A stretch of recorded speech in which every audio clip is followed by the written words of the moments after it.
Hey guys, this is Rod Pedrick with Palmetto Golf Shop again, and today we're going to talk about what's involved with a shaft that has already been broken, and as you can tell here, it has broken at the top of the hosel, and what we actually have to do in order to get this portion of the shaft out to reshaft it. In the prior videos, we've talked about regripping, and we've talked about pulling a shaft that was in an existing golf club, but today, obviously, we've got something that's broken, so we've got a little bit different process we've got to use in order to get this portion of the shaft out. Couple tools that we're going to use.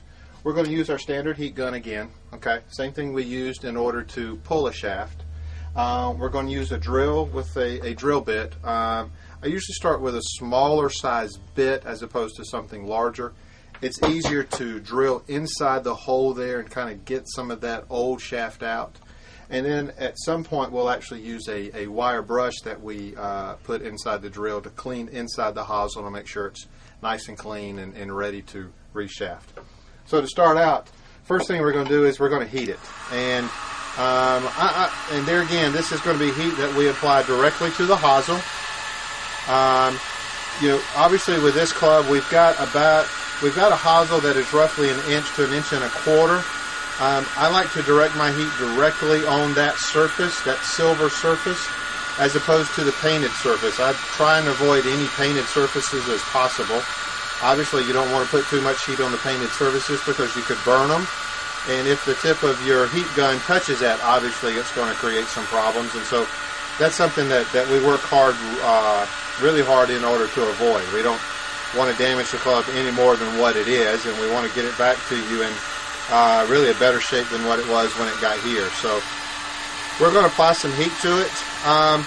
There are instances where you will need to wear a glove, depending on what type of club you're using, whether it's a wedge, some form of an iron. Obviously I don't have a glove on now because the head's large enough that I don't think the head's going to get warm enough. I will at times take the end of the heat gun and direct it directly over the hosel just to make sure I get inside nice and warm. And I'm one that probably applies a little bit more heat than normal because I don't want to do it twice. So I'm just going to make sure we're nice and warm. A lot of times you can smell some of that shaft inside and smell some of the epoxy getting warm, so you kind of know you're moving in the right direction. Okay, and as you can tell, we're just going around the outside of the hosel, making sure it's nice and warm, avoiding any painted surfaces as possible. Okay, and I think we're pretty close here. If not, we might have to reapply heat. Step number 2 for us is going to be, we're going to take a drill, and inside that shaft there should be a hole, and that's the hole we're going to aim for. And we're going to drill that shaft out. Okay, and you can see how easy that went in. I'm going to try and do it over the bench so we don't get everything too dirty. And you can see that shaft coming out.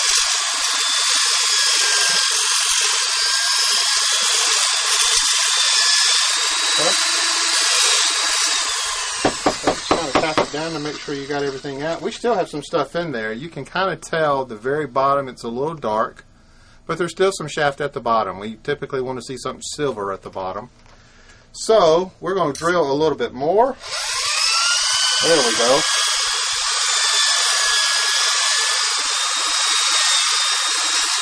Okay. And now I'm pretty certain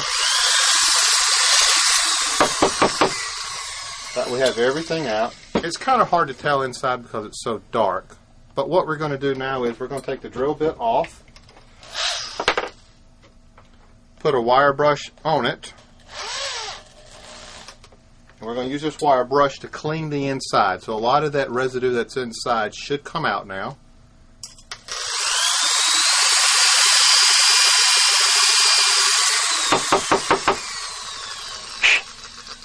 Okay, and now we've got the shaft out. If you have any questions, guys, just call us at palmettogolfshop.com. There's a phone number at the top of the web page. We'd be more than happy to help and answer any questions.